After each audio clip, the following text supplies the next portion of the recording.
Barang siapa yang tidak ma'rifat kepada Allah di dalam dunia ini, dia tidak akan bisa melihat Allah di akhirat.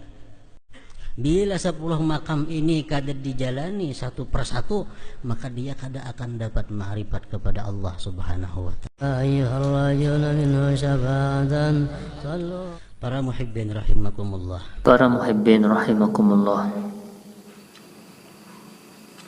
Al-mu'min bismillahil muta'ali ay yakuna lahu himmatun 'aliyah wa hiya ma'rifatullah.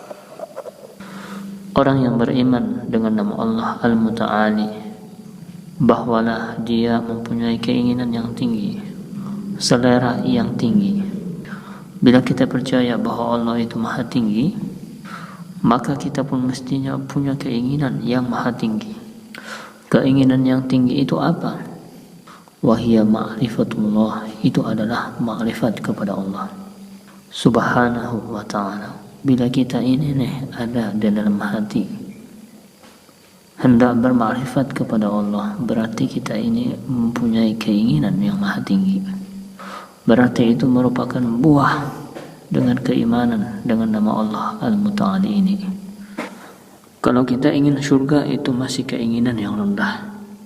Kita beribadah supaya dapat surga, itu keinginan yang rendah. Apalagi kita beribadah supaya dapat pujian sanjungan manusia, makin rendah. Kalau kita berkeinginan yang tinggi bahwasanya kita beribadah kepada Allah, itu adalah usaha untuk mendapatkan ma'rifat kepada Allah Subhanahu wa ta'ala. Ini namanya dengan himmah yang tinggi. Para muhibbin rahimakumullah, Al-Imam Al-Ghazali mengatakan di dalam kitab Ihya Ulumuddin,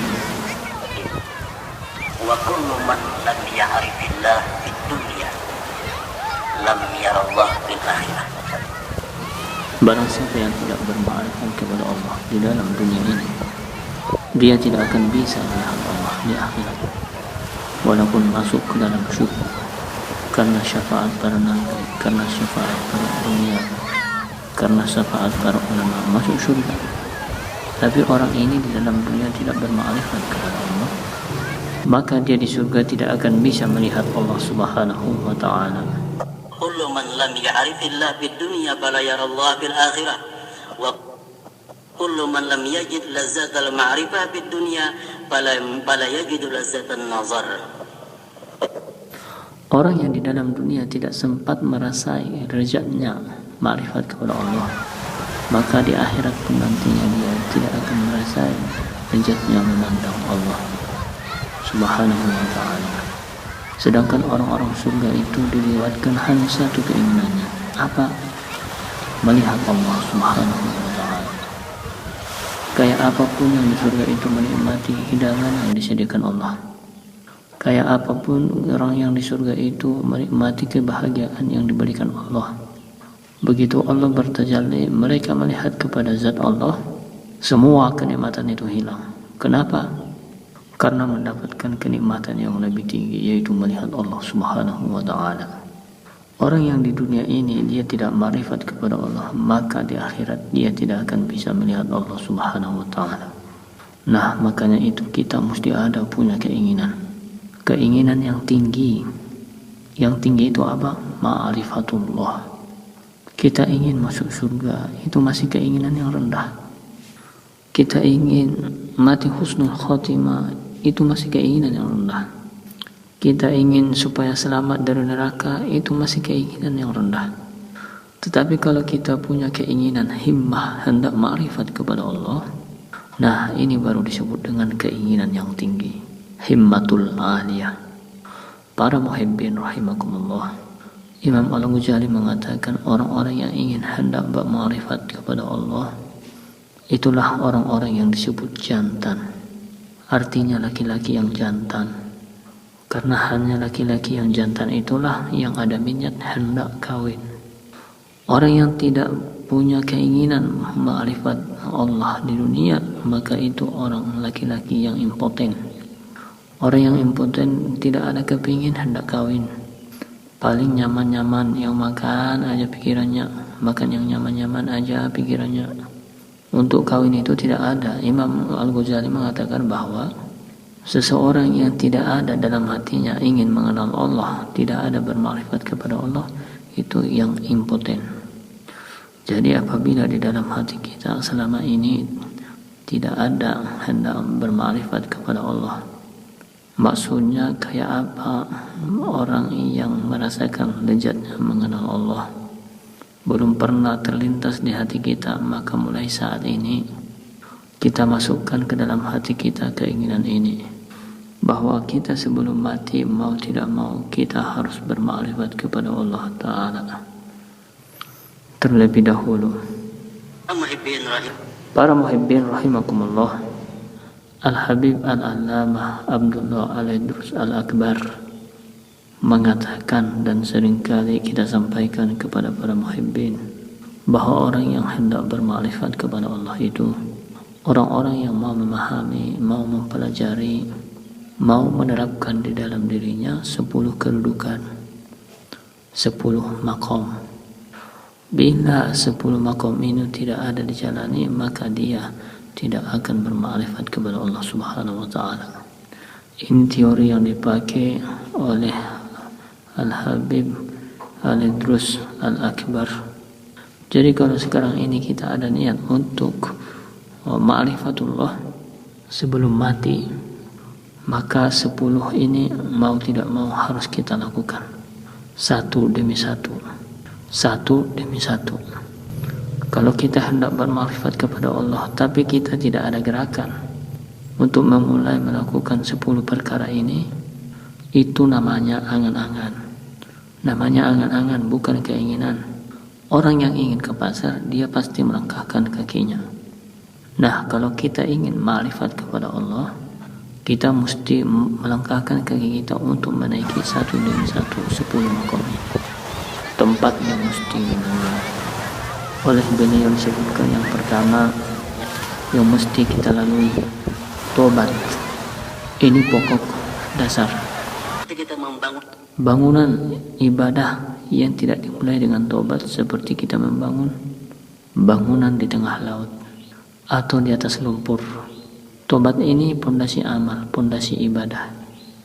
Makanya kalau sembahyang disuruh wudu adalah merupakan tobat. Jadi tobat yang pertama. Kalau hendak bermakrifat kepada Allah, tobat. Tobat daripada ghibah, tobat daripada perkataan yang haram, tobat daripada memandang yang haram, tobat daripada makan, minum yang haram. Jadi semua hal-hal yang diharamkan oleh Allah kita tobat. Nah, ini modal pertama. Manusia tidak akan bisa lepas daripada dosa, baik sengaja atau tidak sengaja. Apalagi kita bergaul, apalagi kita berusaha, hidup di pasar, makin tidak bisa lepas daripada dosa. Nah, tapi ada tobat. Kita lakukan tobat pagi, sore, habis sembahyang 5 waktu, tobat. Sehingga hati kita, diri kita ini tidak ada terkait dengan satu dosa pun. Sore, petang kita tobat terhadap dosa-dosa yang kita lakukan sejak pagi hari. Habis subuh kita tobat kalau ada dosa yang kita lakukan pada malam hari tadi, sehingga diri kita bersih. Nah, ini modal untuk marifat kepada Allah, tobat. Ujar beliau, dikatakannya lagi, orang-orang yang benar-benar tobat kepada Allah akan diberi Allah hadiah. Hadiahnya apa? Mahabbatullah, kecintaan kepada Allah Subhanahu wa Ta'ala. Kalau kita ini benar-benar tobat kepada Allah, Allah akan mencintai kita. Allah mencintai kita. Kalau Allah mencintai kita, apapun ibadah yang kita lakukan diterima oleh Allah, karena ibadah dari orang yang dicintainya. Kita menyumpati orang ghibah, setelah ghibah sembahyang, Allah tidak menerima sembahyang kita. Allah menolak sembahyangnya. Kenapa? Karena ini sembahyangnya datangnya daripada orang yang dibenci oleh Allah Subhanahu wa Ta'ala. Sembahyang kita walaupun pas-pasan, ibadah kita walaupun pas-pasan, tapi kalau kita dicintai Allah menjadi besar nilainya. Berapapun banyaknya ibadah yang kita lakukan, tetapi kalau kita dimurkai oleh Allah, kada ada mempunyai arti di sisi Allah Subhanahu wa Ta'ala. Nah, tobat. Lalu ujar beliau, setelah tobat itu ialah wara. Wara ini berhati-hati dalam seluruh aspek kehidupan. berhati-hati berkata-kata, berhati-hati memakai pakaian, berhati-hati memandang, berhati-hati mendengar, berhati-hati bergaul, berhati-hati semuanya, sehingga apa yang belum jelas hukumnya, halal haramnya ditinggalkan. Nah, ini namanya wara. Boleh enggak kau ucapkan ini? Ragu-ragu, tinggalkan, tidak usah diucapkan. Boleh enggak ini kau pakai? Ragu-ragu, tidak usah dipakai. Boleh tidak kau makan ini? Ragu-ragu, tidak usah dimakan. Itu wara. Nah, bila orang ini bisa wara sedemikian rupa, maka Allah beri dia hadiah. Hadiahnya apa? Asyauq ilallah. Ini orang akan rindu kepada Allah, rindu kepada Allah, jadi tidak takut lagi mati. Bahkan dia rindu kepada Allah, hendak mendapatkan kerinduan kepada Allah, wara. Yang ketiga ujar beliau mengatakan, kalau kita hendak bermakrifat lalu duduk zuhud. Zuhud ini apa artinya? Lawannya orang yang cinta dunia. Zuhud tidak ada mencintai dunia. Arti dunia apa? Yang melalaikan kita daripada zikrullah, mengingat Allah. Nah, tidak ada mencintai dunia. Mungkin dunia milik kita, dunia yang ada di tangan kita ini macam-macam. Ada yang membawa kepada kita untuk ibadah, nah itulah yang disayangi. Ini ada dunia kita yang ini seringkali membuat kita maksiat, nah ini yang kita jauhkan. Ini dunia kita yang seringkali membuat lalai beribadah, ini yang mesti dijauhkan. Yang tertinggal di sekitar kita dunia-dunia yang mendukung kita untuk beribadah kepada Allah Subhanahu wa taala. Selain dari itu ditinggalkan, ini zuhud namanya. Kalau zuhud ini bisa kita terapkan di dalam diri kita, maka Allah Subhanahu wa taala memberikan kita sesuatu. Khusyu'ul qalbi, yaitu khusyuknya qalbu.